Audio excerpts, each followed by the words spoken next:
នៅថ្ងៃទី11ខែវិច្ឆិកាឆ្នាំ1918នៅវេលាម៉ោង11ព្រឹកស្នូលជួងបានបណ្ដេញឡើងនៅតាមបណ្ដាវិហារកាតូលិកទាំងអស់នៅទូទាំងប្រទេសបារាំងដើម្បីអបអរសាទរបាត់ឈប់បាញ់ដែលបានចុះដោយភាគីចំនួននៅក្នុងសង្គ្រាមលោកលើកទី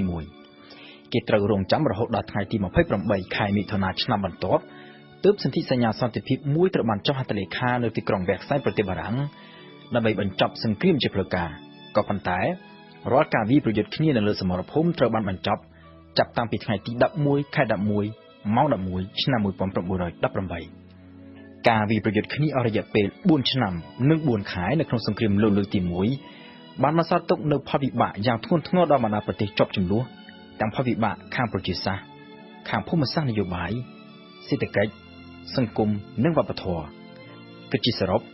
សង្គ្រាមលោកលើកទី1បានសម្លាប់ជីវិតមនុស្សប្រមាណជា17លាននាក់នៅក្នុងនោះមានទាហានប្រមាណជា10លាននាក់និងជនស៊ីវិល7លាននាក់ចំនួនអ្នករបួសវិញមានរហូតដល់ទៅប្រមាណជា20លាននាក់ហើយប្រទេសដែលរងការខូចខាតធ្ងន់ធ្ងរជាងគេគឺអាល្លឺម៉ង់និងបារាំងក្រៅពីការបាត់បង់ជីវិតមនុស្សសង្គ្រាមលោកលើកទី1ក៏បានបង្កការខូចខាតយ៉ាងធ្ងន់ធ្ងរផងដែរខាងផ្នែកសេដ្ឋកិច្ចជាពិសេសគឺការខូចខាតខាងផ្នែកហេដ្ឋារចនាសម្ព័ន្ធនិងការបាត់បង់កម្លាំងពលកម្មម្យ៉ាងវិញទៀតប្រទេសជាប់ចំនួននីមួយៗសុទ្ធតែបាននាំគ្នាចំណាយលុយរាប់សិបពាន់លានដុល្លារក្នុងការធ្វើសង្គ្រាមហើយភាគច្រើនលុយទាំងអស់នោះបានមកពីការខ្ចីបំណុលគេទាំងបំណុលនៅក្នុងស្រុកនិងបំណុលនៅក្រៅប្រទេសក្រោយពីសង្គ្រាមបានបញ្ចប់ទៅបំណុលអស់ទាំងនេះក៏ត្រូវដល់ពេលសងគេវិញហើយក្នុងពេលជាមួយគ្នាតម្រូវការចំណាយក៏មានច្រើនដើម្បីស្ដារការខូចខាតជាពិសេសខាងផ្នែកហេដ្ឋារចនាសម្ព័ន្ធដែលត្រូវបំផ្លិចបំផ្លាញដោយសារសង្គ្រាមចំណែកឯសេដ្ឋកិច្ចវិញក៏មិនមានកំណើនដោយសារតែខ្វះខាតកម្លាំងពលកម្មប្រឈមមុខនឹងបញ្ហានេះប្រទេសនីមួយៗបាននាំគ្នាធ្វើការបោះពុម្ពលុយយ៉ាងច្រើនសន្ធឹកសន្ធាប់ដើម្បីយកមកបង្គ្រប់ការចំណាយដែលជាហេតុធ្វើឲ្យអត្រាអតិផរណាត្រូវកើនឡើងខ្ពស់កប់ពពកជាពិសេសនៅប្រទេសអាល្លឺម៉ង់នៅអំឡុងឆ្នាំ1923លុយម៉ាករបស់អាល្លឺម៉ង់បានធ្លាក់ថ្លៃរហូតដល់កម្រិតមួយទីបំផុតស្ទើរតែលែងមានតម្លៃអ្វីទាំងអស់ពូលគឺជាង4000លានម៉ាកមានន័យថា4បូកជាមួយនឹង012ពីខាងក្រោយទើបដូរបាន$1អាមេរិក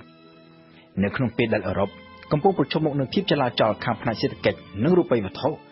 សហរដ្ឋអាមេរិកឯណោះវិញដែលបានផ្ដល់ប្រាក់កម្ចីរាប់ពាន់លានដុល្លារដល់បណ្ដាប្រទេសអឺរ៉ុបដើម្បីយកទៅធ្វើសង្គ្រាម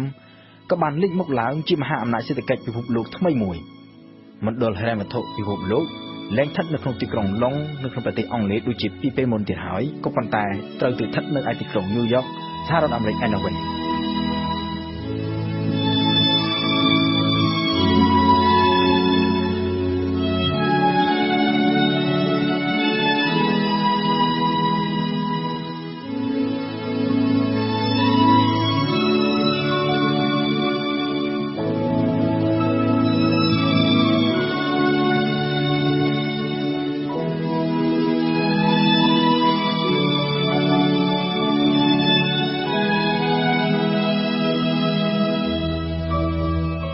សង្គ្រាមលោកលើកទី1ក៏បានបង្កផលវិបាកខាងផ្នែកភូមិសាស្ត្រនយោបាយយ៉ាងសម្បើមផងដែរដល់តំបន់អឺរ៉ុបរបបរាជានិយមត្រូវដួលរលំជាបន្តបន្ទាប់ដោយនាំយកទៅជាមួយនូវក្រុមគ្រួសាររាជវង្សធំៗដែលធ្លាប់តែគ្រប់គ្រងអឺរ៉ុបជាច្រើនអំណកន្លងមកហើយចក្រភពធំៗនៅអឺរ៉ុបរួមមានចក្រភពអាល្លឺម៉ង់អូទ្រីសហុងគ្រីរុស្ស៊ីនិងអូតូម៉ង់ត្រូវដួលរលំដោយបែកខ្ញែកគ្នាទៅជាប្រទេសតូចៗជាច្រើនដូចជាប្រទេសអូទ្រីសហុងគ្រីឆេកូស្លូវ៉ាគីប្រទេសក្នុងអតីតយូហ្គោស្លាវីកាត់ចេញពីការដួលរលំនៃចក្រភពអូទ្រីសហុងគ្រីប្រទេសហ្វាំងឡង់និងប្រទេសជុំវិញសមុទ្របាល់ទិកកាត់ចេញពីការដួលរលំនៃចក្រភពរុស្ស៊ីចំណែកឯទូគីនិងបណ្ដាប្រទេសជាច្រើនផ្សេងទៀតនៅក្នុងតំបន់មជ្ឈិមបូព៌ាសប្តាហ៍ថ្ងៃកាត់ចេញពីការដួលរលំនៃចក្រភពអូតូម៉ង់នៅអាល្លឺម៉ង់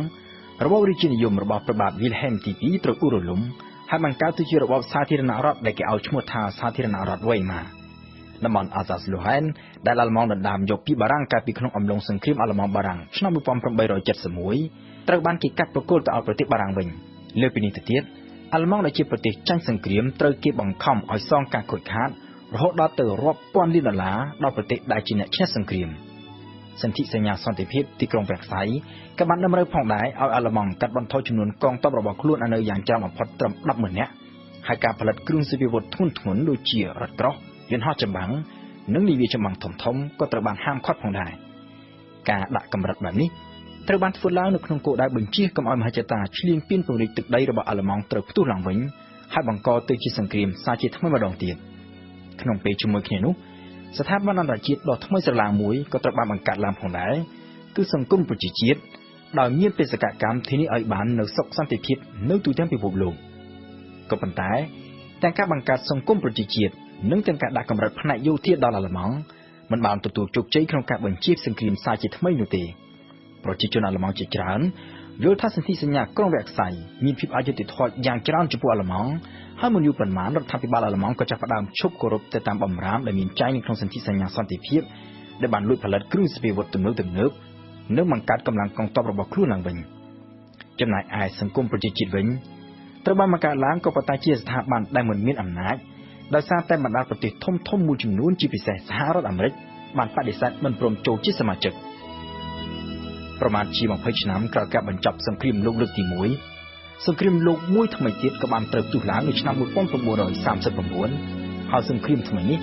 បានបង្កឲ្យមានការខូចខាតកាន់តែធ្ងន់ធ្ងរជាងសង្គ្រាមលោកលើកទី1ទៅទៀត